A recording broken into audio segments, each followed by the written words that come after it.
Bonjour à toutes et à tous. Heureux d'être parmi vous pour discuter et échanger, vous présenter la dynamique hydrogène dans les ports au niveau de la France. Donc, je suis Thomas Gobi, chargé de mission à France Hydrogène. Et je vais essayer de vous présenter un peu en quelques minutes les perspectives de déploiement de l'hydrogène dans les zones portuaires en France.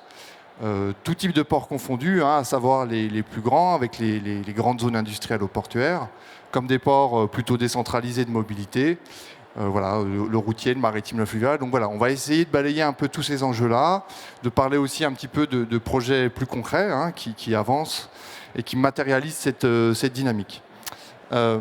Donc dans les différentes études un peu prospectives qu'on a pu réaliser pour France Hydrogène, essayer d'identifier les différents marchés et potentiels de décarbonation de l'hydrogène en termes d'usage. On a rapidement vu qu'à 2030, les ports allaient jouer un rôle assez central, puisque, comme vous le savez certainement, la filière hydrogène se concentre sur des usages de décarbonation de l'industrie, des usages de décarbonation de mobilité lourde, voire très lourde, et qu'on trouve un petit peu tout ça dans les ports. Donc partant de ce constat-là, on s'est dit qu'on devait un petit peu creuser le sujet, qu'on devait vraiment mettre le focus et l'accent sur les ports. Et donc du coup, on a mené une étude stratégique à horizon 2030 avec 7 ports partenaires. Donc je vais essayer d'oublier personne. Le port de Lyon, le port de Strasbourg, Marseille-Fos, Aropa, les Hauts-de-France avec Calais et Boulogne, et puis le port de Sète. Et aussi un port pilote qui nous a vraiment accompagnés dans la démarche, qui est celui de Nantes-Saint-Nazaire. Donc voilà, donc là on a essayé d'avoir ce panorama un petit peu global à l'échelle des ports français. Bien sûr, on est aussi conscient de toute la dynamique qu'il peut y avoir autour de Dunkerque, par exemple, ou autour de Bordeaux, avec des annonces récentes très fortes. Voilà, donc tout ça, ça nous a permis un petit peu d'essayer de quantifier le potentiel global de déploiement de l'hydrogène dans les ports.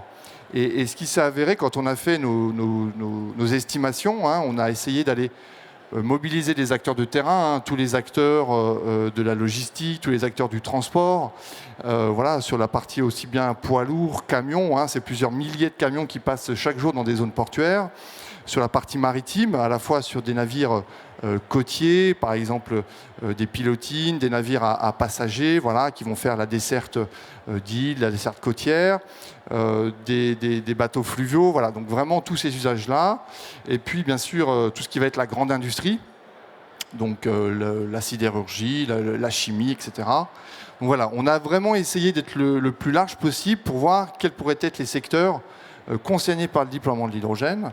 Et on s'est aperçu que rapidement, dans nos différents scénarios, sur les 7 ports partenaires, on serait sur une consommation estimée entre 220 et 615 000 tonnes d'hydrogène par an à 2030, ce qui est assez considérable, surtout si on les rapporte à nos chiffres d'ambition filière, là cette fois-ci nationale, au-delà des ports, qui sont entre 680 000 et 1 090 000 tonnes d'hydrogène en 2030, qui sont là les objectifs de la filière.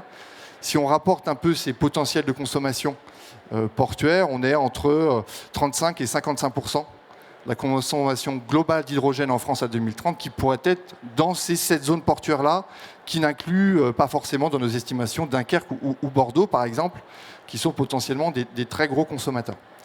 Alors, bien évidemment, sans surprise, les plus gros consommateurs se trouvent dans l'industrie, puisqu'on a les sites sidérurgiques, on a la chimie, bien évidemment, avec le raffinage. On trouve énormément de raffinage dans les ports, pratiquement dans tous les ports.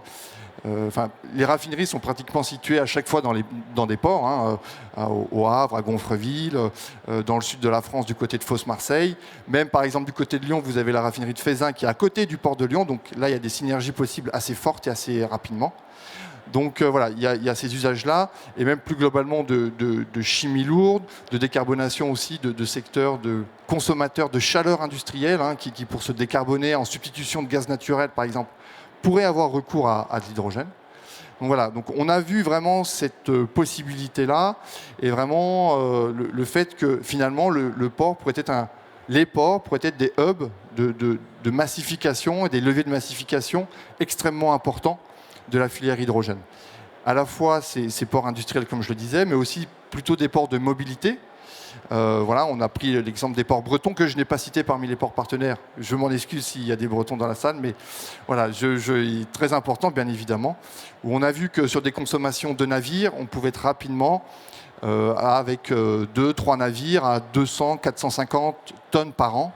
Voilà, hein, pour vous donner un ordre d'idée, un camion d'hydrogène par an pourrait consommer entre 10 et 15 tonnes d'hydrogène par an. Donc voilà, on voit tout de suite avec du navire, on arrive sur de la mobilité très lourde, qui permet d'assurer assez rapidement la viabilité d'un écosystème et donc son changement d'échelle rapidement dans les territoires pour amorcer le maillage, la dynamique un peu territoriale. Donc toutes ces perspectives-là se dégagent, sans compter effectivement par exemple le poids lourd, où rapidement on pourrait avoir plusieurs dizaines de camions dans les écosystèmes portuaires. On peut citer par exemple le projet Yamed, qui est le premier déploiement de camions hydrogène en France, qui devrait arriver là d'ici 2022, qui se trouve à Fos-Marseille, sur la zone, sur l'emprise portuaire. Et voilà, donc on voit véritablement qu'on a des perspectives vraiment massives de déploiement de l'hydrogène sur les ports, dans les ports, tout usage confondu, et que derrière, il faut penser effectivement production, distribution, ça ne va pas se faire comme ça de produire autant d'hydrogène. Et voilà, donc l'avantage aussi des ports, c'est d'avoir des avantages comparatifs, puisqu'on a, on peut avoir des terminaux gaziers, on a beaucoup d'infrastructures, même gazières plus largement, beaucoup de lignes à haute tension électriques, ce qui peut être pratique quand on veut mettre des très gros électrolyseurs. Donc tout ça, toutes ces facilités permettent en fait, vraiment pour nous d'identifier les ports comme l'un des principaux épicentres finalement du déploiement de l'hydrogène en France, et notamment autour de nos 7 grands bassins qu'on a identifiés, dans des schémas logistiques un peu mutualisés autour de ces zones portuaires. Donc peut-être juste pour terminer effectivement rapidement le panorama, on peut aussi citer par exemple un port comme Port-la-Nouvelle en Occitanie, pour essayer aussi d'avoir cette vision un peu sur l'ensemble des façades maritimes françaises. On voit que dans le cadre du projet Corridor, Corridor hydrogène, qui vise à déployer plusieurs dizaines voire centaines de camions à hydrogène le long dans le sud de la France et à remonter effectivement jusqu'en Allemagne, on aurait un premier électrolyseur de 20 MW, donc un électrolyseur de grande taille, notamment en lien avec toutes les sources de production énergétique renouvelables, et notamment éolien offshore, puisque ça va effectivement monter rapidement en puissance. Et donc du coup, on a aussi ces actifs énergétiques-là qu'on peut valoriser dans les ports. Et en France, de nombreux acteurs se positionnent sur le sujet. Juste pour terminer en termes de perspective, donc on a parlé, j'ai essayé vraiment de balayer l'ensemble des sujets, de vous parler effectivement de ports aussi décentralisés, de ports fluviaux. Le port de Lyon aussi a beaucoup d'initiatives, en intégrant par exemple aussi de la manutention ferroviaire. On sait qu'il y en a énormément dans les ports et qui là aussi sont un gros enjeu de décarbonation, puisque rapidement on est sur des véhicules de très gros tonnage qui vont être des puissances de l'ordre du mégawatt, voire plus. Donc il leur faut, sur des usages intensifs, il leur faut de l'hydrogène, des piles à combustible pour envisager une décarbonation un peu massive. Donc il y a tous ces usages-là, mais bien entendu, effectivement, les gros potentiels de consommation, sur les chiffres que j'ai pu donner tout à l'heure, vont se situer très certainement dans les grands ports maritimes. Rapidement, on va être sur des dizaines, voire des centaines de milliers de tonnes, avec des annonces assez conséquentes à Dunkerque, au Havre, à Marseille, Fos aussi. Le port de Bordeaux, qui a pu faire une présentation hier, les ports de la façade atlantique sont parfois un peu moins cités, mais sont quand même aussi vraiment moteurs sur la dynamique hydrogène. Le port de Bordeaux avec un objectif de 1 gigawatt à 2030, ce qui est quand même considérable. Et le port de Nantes-Saint-Nazaire qui vient de terminer une étude stratégique. Alors je les laisserai présenter les résultats, mais en tout cas on est aussi sur des ordres de grandeur assez importants. Donc on est vraiment sur cette dynamique-là de massification, et les ports pourraient être parmi les premiers lieux où cela se joue, aussi en lien bien évidemment avec toute la thématique import-export qui arrive fortement. Peut-être un dernier point sur le maritime aussi, pour dire que souvent on entend que l'hydrogène va concerner surtout du maritime côtier, des navires qui vont rester sur des, sur des rotations assez courtes distances, etc., pour des problèmes notamment de volume énergétique. Donc, on ne pourra pas tout faire avec de l'hydrogène pur. En revanche, c'est vrai qu'on a aussi beaucoup d'autres projets sur des e-fuels, par exemple, méthanol, méthane de synthèse, ammoniac, et que pour des plus grands ferries, ou voire des vraquiers, des porte-conteneurs, ce genre de choses, on pourrait être assez rapidement aussi sur des volumes hyper conséquents pour un ferry de 5-10 000 tonnes d'hydrogène. Donc là aussi, on est vraiment dans le changement d'échelle, dans la massification et aussi dans un maillage territorial très intéressant puisque on peut assez rapidement, avec des écosystèmes de grande taille, mailler tout le territoire français.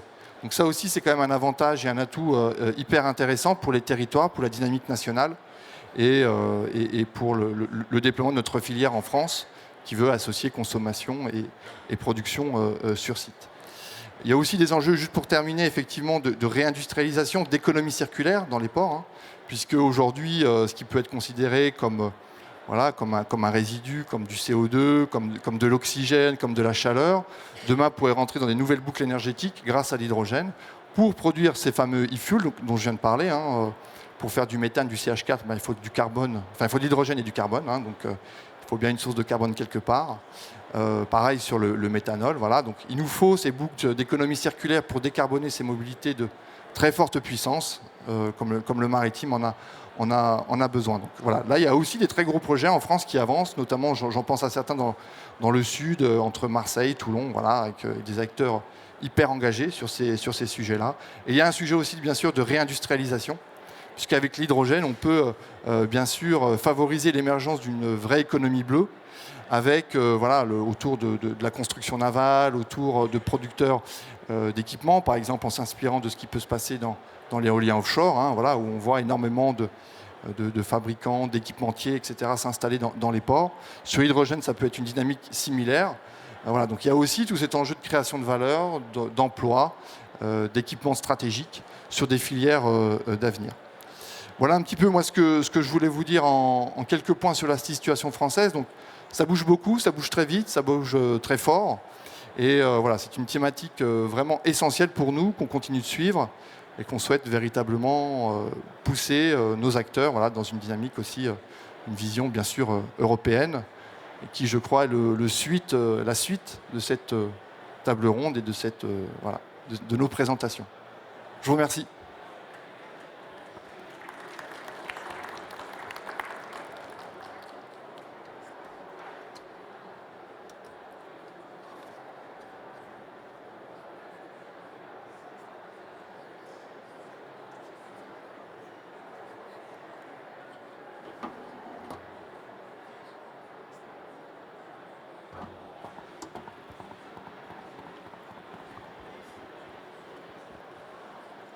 Hello?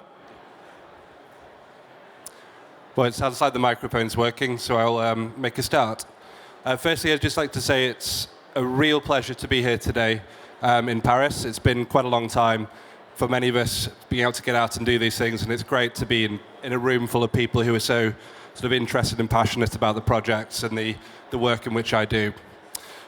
So my name is Matt Story. I work for EMEC, the European Marine Energy Centre, and today I'm going to talk about some of the work that's going on in the Orkney Islands, both by ourselves, but also by some of our sort of key partners operating in the maritime environment.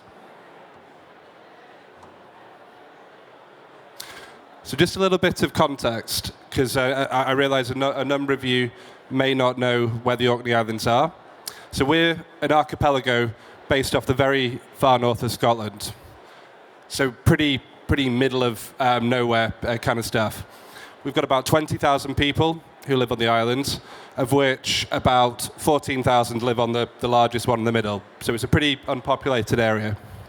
However, what we do have is a number of quite large industries, and we also have some very important shipping lanes that go through our part of the world, meaning that the maritime environment is really key to what we do.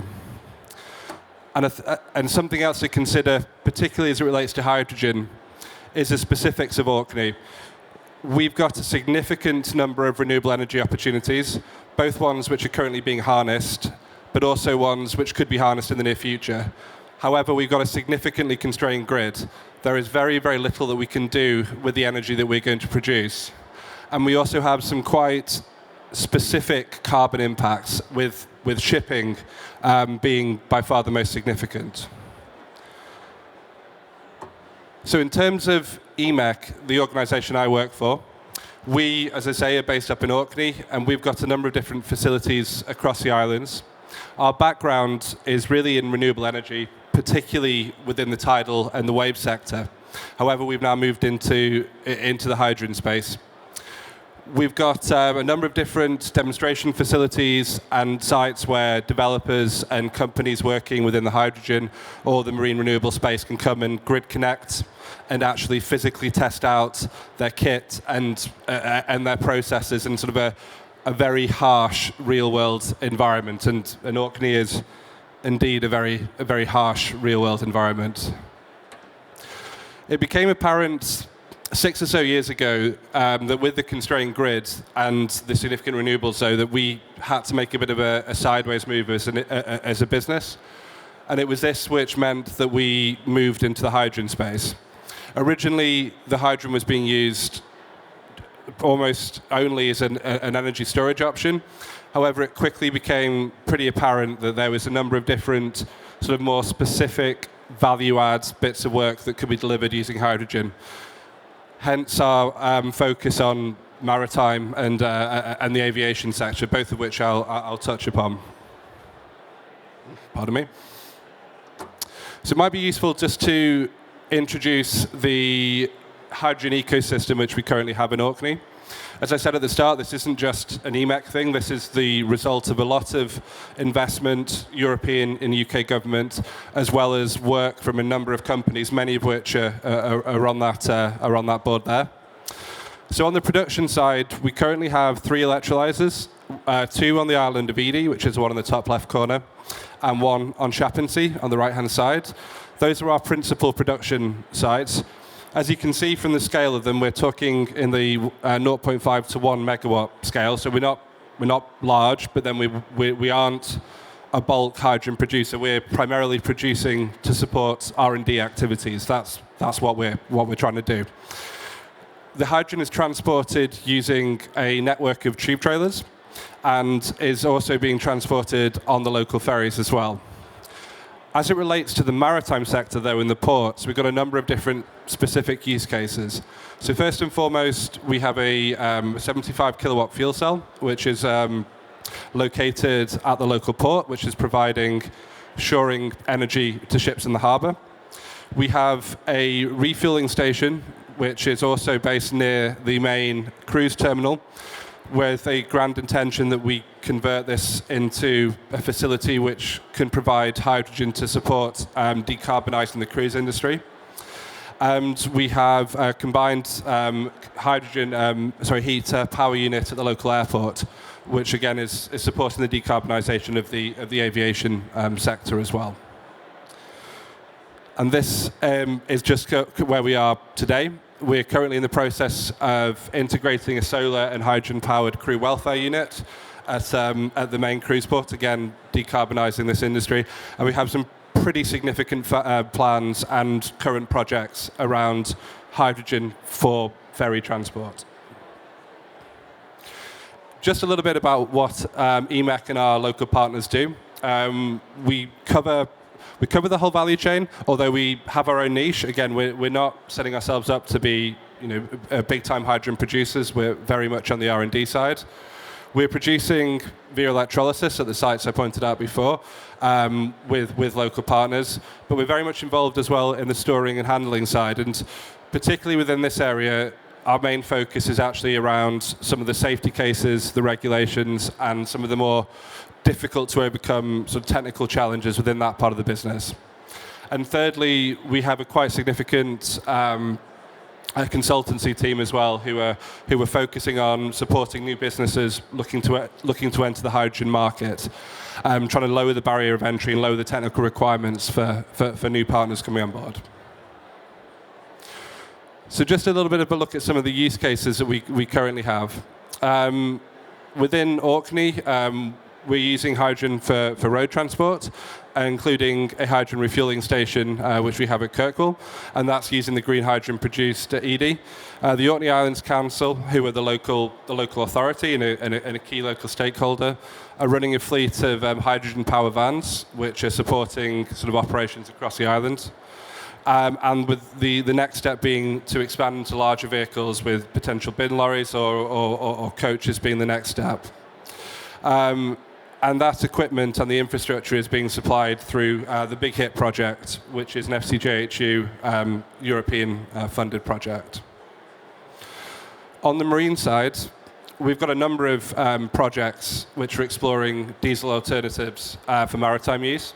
Our first project was Hyvolution, which was exploring diesel and combustion engine for decarbonisation, but also was taking on a number of the quite significant regulatory challenges which we have. We're also working with hydrogen and hydrogen derivatives for quayside shoring and welfare, so looking to actually focus on not just the propulsion and on-ship side of power, but also the quayside requirements as well. And we have already a fuel cell in place to support that. And as I mentioned previously, we have a crew welfare unit at Hatton Pier, which is decarbonising the welfare side of what we do.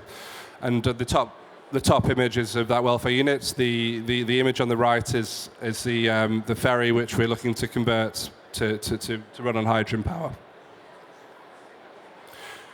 And on the aviation side is obviously the concept of ports come into the airports as well. We're in the very sort of privileged position to get UK funding to support Kirkwall Airport, which is our local airport, become an area of sustainable aviation expertise through a project called SATE. This is research and testing on hydrogen, sustainable aviation fuels and battery-powered craft, and a really important bit of work to be involved in. There's also a lot of work going on around the research and application of unmanned delivery drones, again, sustainably powered, and then other work which is happening off Orkney through the High Flyer program, again, on the aviation decarbonisation side. So in terms of a little bit about what EMEC, but also our other local Orkney partners can actually offer, so it's access to grid-connected demonstration facilities and also the opportunity to be involved in publicly and grant-funded projects to sort of push forward the R&D landscape. Access to the infrastructure and equipment to begin to trial some of those sort of key concepts. But I guess most importantly, the people and expertise that exist on the island who actually allow these things to happen. It's been a big part of what we do, trying to sort of generate the right skills and bring the right people onto the island. And we work very closely with local universities and colleges to support that. And so it can be very critical for the next step of the industry, obviously. So I'd like to touch upon this project, which is called HyMet. I mentioned our first project within the hydrogen maritime space, which was called Hyvolution, and this is our sort of follow-on. It's a very important project, both for us and we believe for the sector, and all of those partners involved as well. And again, it's looking at solving the quite significant challenges around ship decarbonisation. And the specific challenges that we're looking into is the question around the most appropriate sort of decarbonisation technologies. So we're testing gaseous hydrogen within combustion, fuel cells, ammonia, and also battery within the envelope of the project. But we're also looking at that sort of coupling of both on vessel and onshore decarbonisation as well, to make sure that the development is happening in a way that any hydrogen-produced vessel would then have hydrogen at the shoreside and vice versa. There's no point one existing without the other. And the final and quite significant challenge, which we're working very closely on, is that's one of regulation. So the Maritime and Coast Guard Agency regulates maritime activities within the UK, and they're a key part of the project, working with them to actually support them to develop the regulations necessary to sort of the next generation of hydrogen study in this area. And then finally, the project's looking to develop net zero sort of infrastructure requirements and future fuel pathways through studies, so that we can actually start to map out the next steps for decarbonisation of maritime. Indeed, this in general is a really key area for Orkney. There's a sort of a larger vision of Orkney being set up as a centre for maritime decarbonisation. And as projects like this, which are sort of UK government, but also other EU-funded projects, which we hope will be the real catalyst for doing that.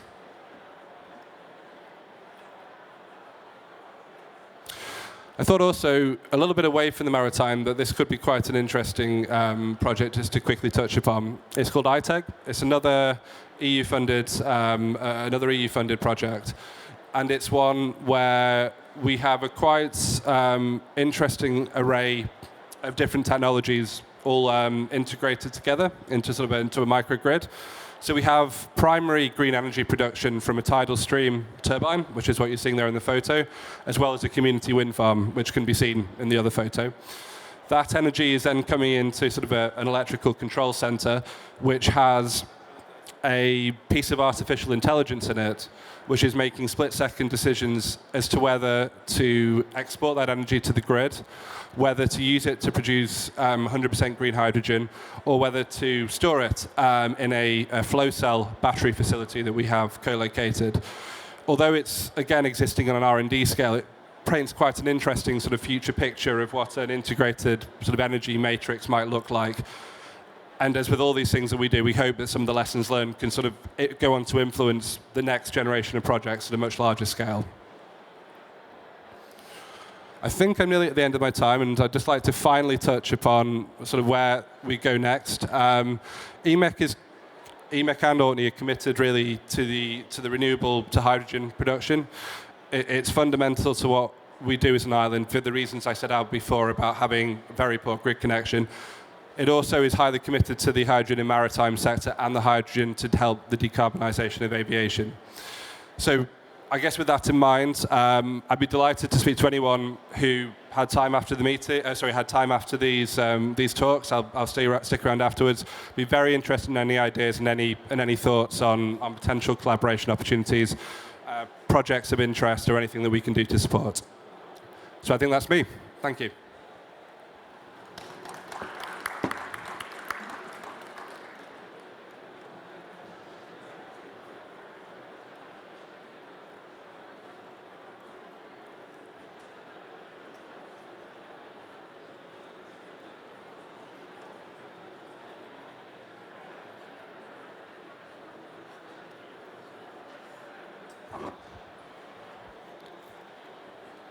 Okay.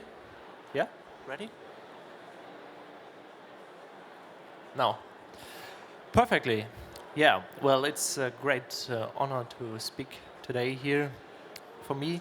My name is Janne Överdiek. I'm employed in the Department of Terminal Development at the HHLA. It's Hamburger Hafen and Logistik AG, which is headquartered in the port of Hamburg and employs around about 6,000 people. Well, in the next 15 minutes, we will dive deep into the topic of hydrogen at HHLA. And first, I will introduce, for those who don't know us, the HHLA. Secondly, we will have a closer look at the motivation of HHLA doing hydrogen and getting into the topic of hydrogen. After we have received these background information, I will highlight two main paths we follow when coming to the topic of hydrogen. And of course, one of it is the application on our terminals. And at the end of this presentation, I will highlight and present to you a project which is highly current, and it might be very interesting to participate for. So, although the name Hamburger Hafen und Logistik AG suggests something different, we are a European logistic company which operates terminals in Tallinn, Trieste, and Odessa. In addition to the terminals we operate in Hamburg, the terminals, container terminal Altenwerder, Burchardkai, and Tollerort. Now, the sites of Hala in the port of Hamburg are ranging from the container terminal Altenwerder in the south via the major terminal Burchardkai in the west and all the way to the old warehouse buildings called Speicherstadt in the center of Hamburg. Now, these terminals are all gathered in the segment of container. Our businesses in rail transport we do to transport the containers into the European hinterland were operated by the subsidy Metrans in the intermodal segment. And we also handle cars, fruits, and other things in the logistics segment, in addition to the managing of some real estates, as I also presented the Speicherstadt or the Fischmarkt. Now, why is HHLA so into the topic of hydrogen? Well, it has to do with the fact that in 2021, we have consumed round about 20 million liters of diesel, which lead to CO2 emissions of round about 120,000 tons of CO2. Based on this, the HHLA Group has set itself the goal to act in a climate neutral manner until 2040. And one option to get there is hydrogen as an energy carrier. Now, when we come to hydrogen, the HHLA follows two main paths of action. One, I've already mentioned, is the application on our terminals, the conversion of in-house vehicles. And although the name of the forum today is focus on different applications with hydrogen in port ecosystems, I would like to shortly draw your attention to the import and handling aspects of hydrogen, because this is the other path of action. We at HHLA share the perspective that we in Europe have to import energy also in the future. And here we would like to also strengthen the position of HHLA in the future supply chains. So we are here integrated in some project. You may have heard about the Aquaventus project, formerly in the North Sea, or the H2 Global Foundation, which also focuses on the import of hydrogen. When we come to the conversion of our in-house vehicles, the HHLA divided its activities in three different stages. Before converting every equipment on every site in Europe, we would like to start with our terminals in Hamburg. It's stage one. And here we are deeply into the IPSI procedures with our project H2 Load, where we plan to roughly change 130 vehicles into fuel cell propulsion. So it is obvious to us that before this, employees have to be trained, safety measures have to be implemented, and also the vehicles have to be ready on the market. Things for stage 0. And this brings me to the cluster Clean Port and Logistics, an initiative of HHLA which was launched just 1 week ago, and which is directed to all interested companies, and which I will present now in the following.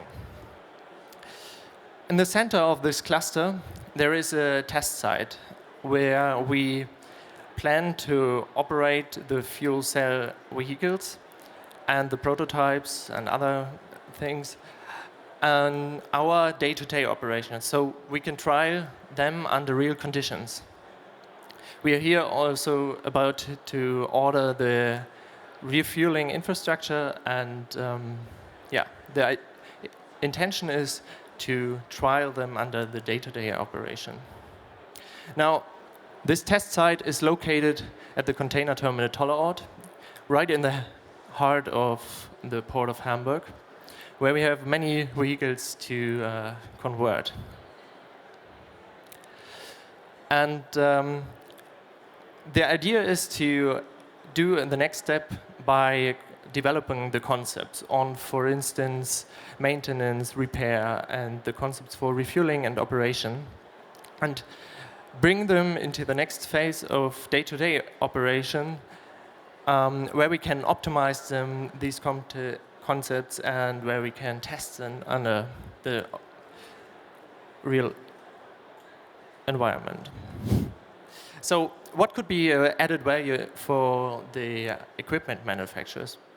Well, they can prove the durability of their prototypes or their vehicles. They get direct access to the clients and they can demonstrate them under the conditions. They get the performance data under the day-to-day operations, and they get direct access to the improvement and the ideas to improve these prototypes. Well, when it comes to other terminals or other companies, the added value could be using the elaborated concepts for their own conversion, and also getting some experiences and performance data for their own decision making, whether to convert to hydrogen or not to convert to hydrogen. When we come to the infrastructure provider, the added value is quite similar to the added value for the equipment manufacturers. It's all about the proof of the durability. It's about the availability of the performance data and the direct access to the clients. Now, when here some scientific partners, some possible, the added values could be the availability of this data to improve the concepts or simulations for logistics simulations, or also pick some new questions out of the praxis. Well, how much does it cost? Will it cost? We plan and we set up 3 categories ranging from A to C, which cost between 1,000 euros and 15,000 euros, and the participation ranges from just receiving some information to propose some test scenarios, some specified more test scenarios. It has to be mentioned that when supporting the cluster, significantly the total amount could be reduced to 1,000 euros per year. And what about the time horizon? Well, we plan to set up this concept I spoke before in 2022, and optimize and test them in 2023. Here we plan to operate the first equipment and vehicle classes. In 2024, we plan to publish some first findings for the decision making of other companies, and operate the vehicles further. Now, while slowly coming to an end, I would like to draw your attention on the equipment classes we think about to operate. They are more the harbor-related ones like straddle carrier, reach stacker, and empty container handler, to the more common ones in some companies doing logistics like trucks, forklifts, and the terminal tractors. So let's recap the last minutes. I've presented to you the HHLA and its motivation to do hydrogen and to get into the topic of hydrogen. I've presented to you the main path of action. On the one hand, we have the import and handling of hydrogen, and on the other hand, we have the application on our own terminals. And at last, I've presented to you the cluster CPL, Clean Port and Logistics, to which I invite you to participate, and so we can learn together. Thank you.